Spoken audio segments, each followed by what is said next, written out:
Your eye is no longer able to take in all of the visual information available, and what you see starts to appear fuzzy. Shifting is a technique Mearschneider teaches to restore the natural movement of the eye.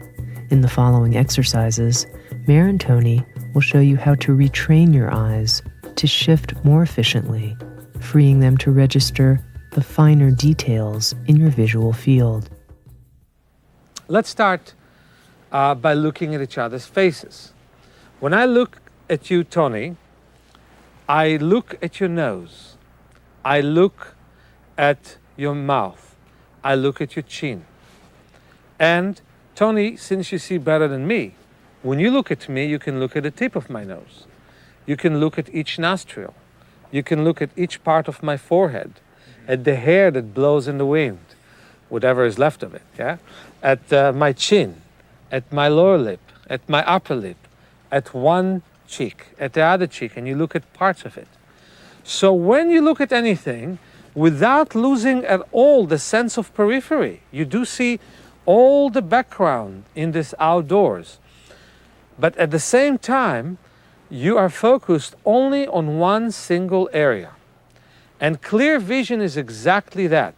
The macula is so small that it's not even 1% of the size of the whole retina. Let's look at something really, really pleasant, like a flower. Isn't it beautiful? Can you help me describe what we're seeing here, Tony? We're looking at the petals in general, and we're looking at the veins, right? Mm-hmm. Any more description you have? I can see the stem and the purple center of the stem and the leaves around it, pinkish color, and with a greenish center of the leaves. And the more you look at it, and the more you look at parts of those leaves, the clearer the flower becomes, doesn't it? Yes. Great. And exactly the same way we can do shifting by looking at details. For example, when you look at this page, Tony, you can take a look at it.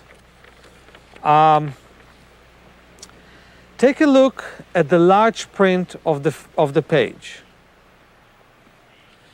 And you can see that you can see them pretty well from this distance, right? Right.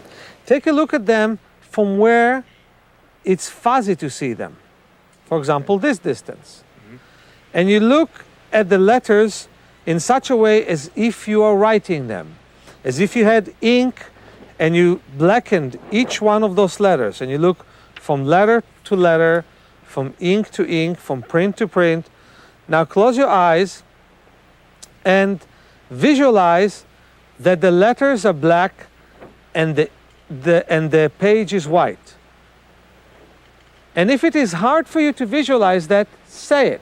Say 3 times. The letters are black, the page is white. The letters are black, the page is white. The letters are black, the page is white. Open your eyes. Is it a bit easier to look at those letters? Yes. Now take a look at the second column without changing the distance. Very important. Don't change the distance and don't strain to see anything.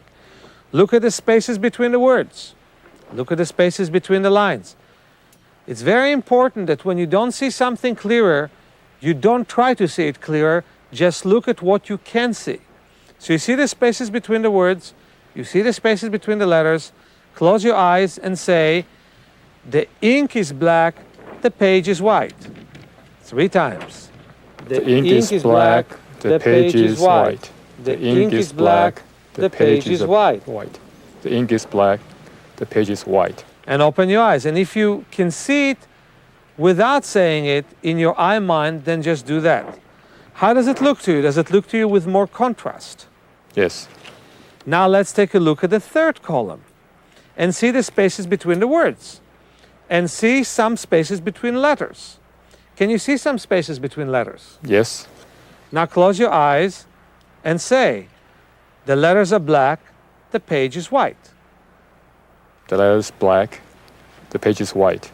The letters The letter is black, the page is white. The letter is black, The page is white. Open your eyes and take a look at the letters. And you can see that the spaces between the letters are a bit clearer. Now let's take a look at the lower letters. And there it's very hard to read anything, but you can take a look at the spaces between the words, spaces between the letters, spaces between the lines. And again, close your eyes. And those of you who have imagination, you don't have to say it out loud. And those of you who have a hard time imagining, say, the ink is black, the page is white. The ink is black and the page is white. The ink is black and the page is white. The ink is black and the page is white. Now open your eyes and see if you see greater contrast between the page and the ink. Yes. Wonderful. Now look back at the big print. And how does that big print look? Much better than before. Wonderful. And all you need is an improvement. And you're going to see that right here in the bright daylight, and especially if your page is in the sun and if you're in the shade, that will give you a very clear vision. Right now, let's work on balancing the eyes. A great stress for the eyes is the fact that they're not balanced, that one eye sees way better than the other eye. And it's very important to make sure that the two eyes are working together. So, let's start with the flower again. How do the details of the flower look to you? Looks okay. Can you describe me what you see? Again, the petals, the stems, and the leaves of the flowers, different colors. Now close your strong eye, which is, in your case, your right eye. Could be, in your case, left or right. Okay? Cover it. And how does the flower look to you now? Can you still follow the details? Yes, but less clear. Less clear. Describe them then. You can still see the green stems and pinkish leaves. Wonderful. Now open both eyes. And how does the flower look right now? It's clear with both eyes. It's clearer, isn't it? Yes. So now what we're going to do is put a small piece of paper between the eyes.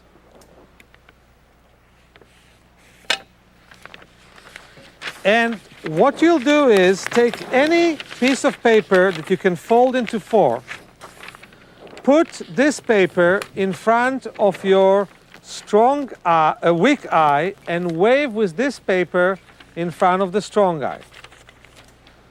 So you wave with one paper in front of the strong eye, while with the weak eye you're looking at the paragraphs. I want you to look at the spaces between the words.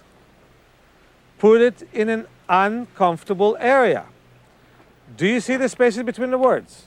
Yes. Can you read the words? Barely. Barely. That's exactly where you want it to be. Now close your eyes. And while you visualize that you're waving the page in front of the strong eye, and you don't have to do it when you are visualizing it, just visualize it. Then visualize that the letters are black and the page is white. And say it 3 times. The letters are black, the page is white. The letters are black, the page is white.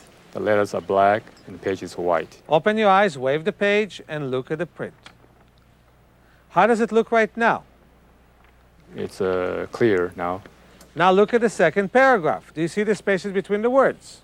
Yes. Keep waving. Do you see the spaces between the letters? Yes. Do you see the spaces between the lines?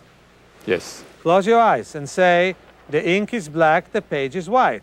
The ink is black, the page is white. The ink is black, the page is white. The ink is black, the page is white. Now look at the third paragraph. Do you see the spaces between the words? Yes. Do you see some spaces between letters? Yes. Can you see some letters? Again, barely. Barely. Close your eyes. You don't have to wave the page again. The ink is black, the page is white. The ink is black, the page is white. And if you can visualize it, you don't have to say it. The ink is black, the page is white. The ink is black, the page is white. The ink is black, the page is white. Now open your eyes and wave again. How does it look? It's better. Good. Look at the lower paragraph. Do you see the spaces between the words? Yes. Do you see the spaces between the lines? Yes. Can some letters surface up? Again, it's barely. Okay, close your eyes. And don't wave. And visualize that the letters are black and the page is white. And for those who can't visualize, say it. The letters are black, the page is white. The letters are black, the page is white. The letters are black, the page is white. Wonderful. Now wave again and look at those letters. Is there more contrast? Yes. Now look at the dinky, smallest letters. Look at the spaces between the words. Look at the spaces between the lines. Close your eyes and say, the ink is black, the page is white. The ink is black, the page is white. The ink is black, the page is white. The ink is black, the page is white. Now wave your page again. How does it look to you right now? More contrast. Now take a look at the big print. How does it look now? It's much better, much more clear than before. Wonderful. How does the flower look to you right now? It's got more contrast, more coloration. Wonderful. And let's take the page off. And now tell me, how do the letters look to you this minute? It's very clear. And how does the flower look to you? It's very beautiful. This is exactly what balancing the eye means.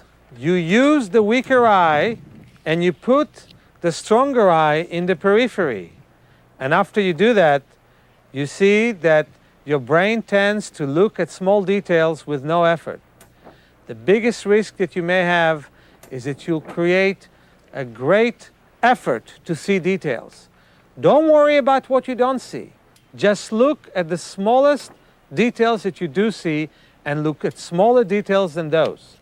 The people who see the best in this world are people in primitive tribes, Bedouins in the desert, bush people in Africa, and they look far, and they look far without trying to see. When you were an infant, you looked only from 2 feet away at the age of 8 weeks.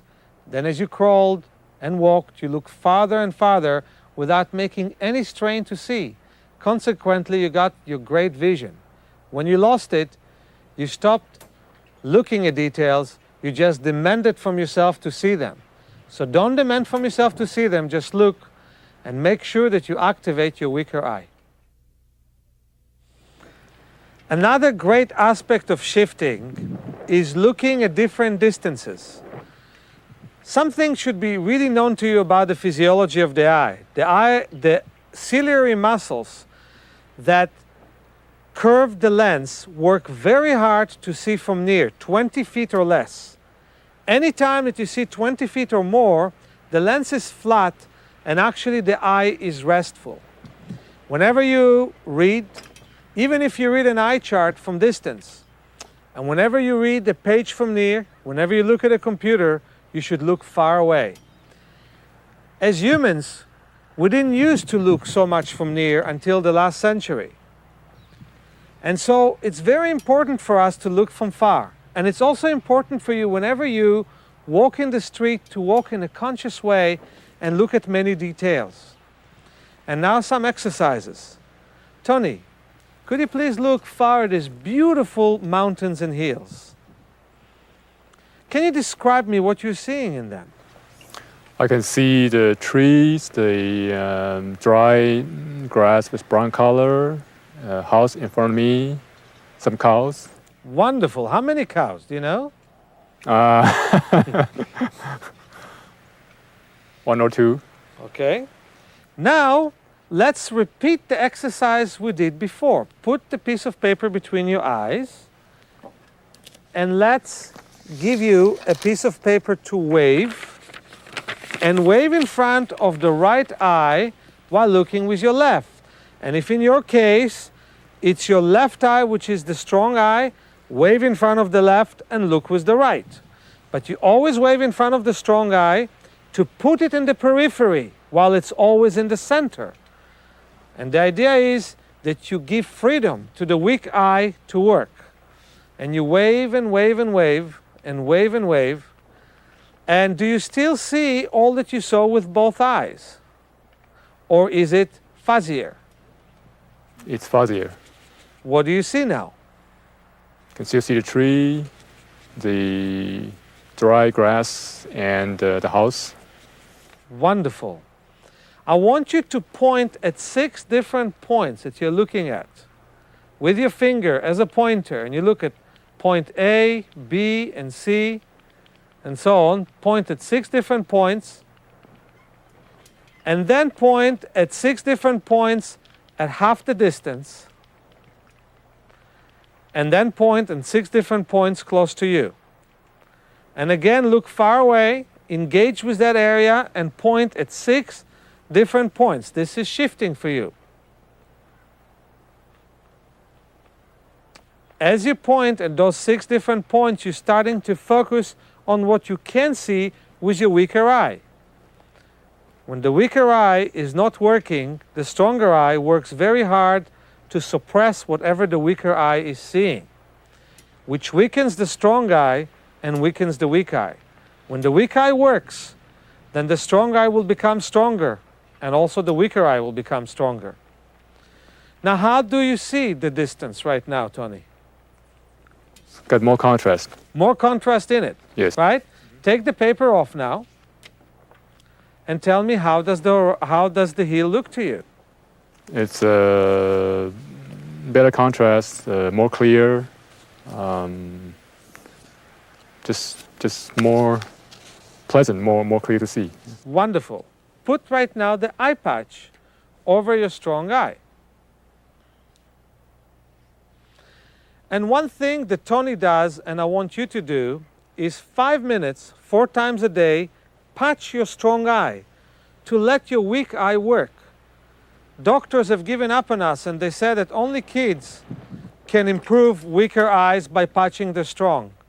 But I disagree. I found that adults like Tony, like myself, and many other people, by patching the strong eye, are capable of activating the weaker eye. Now take a look again at the heel. How does the heel look to you? It's less clear with the patch. Yeah. With the patch. And so you're looking at the heel, and again point at 6 different points at the heel. And look half distance and point at 6 different points at half distance. And look from near.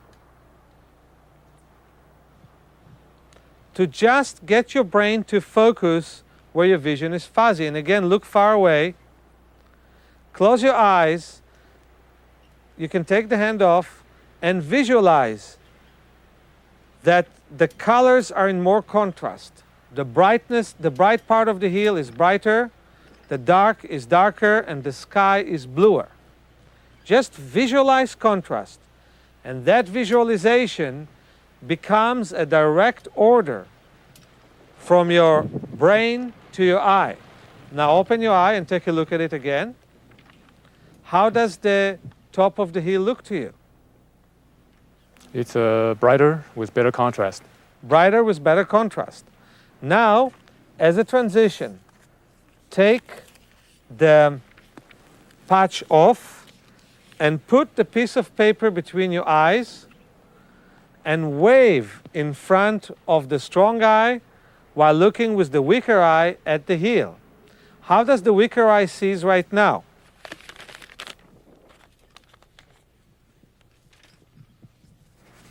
I can see the tree, I can see the ridge top, but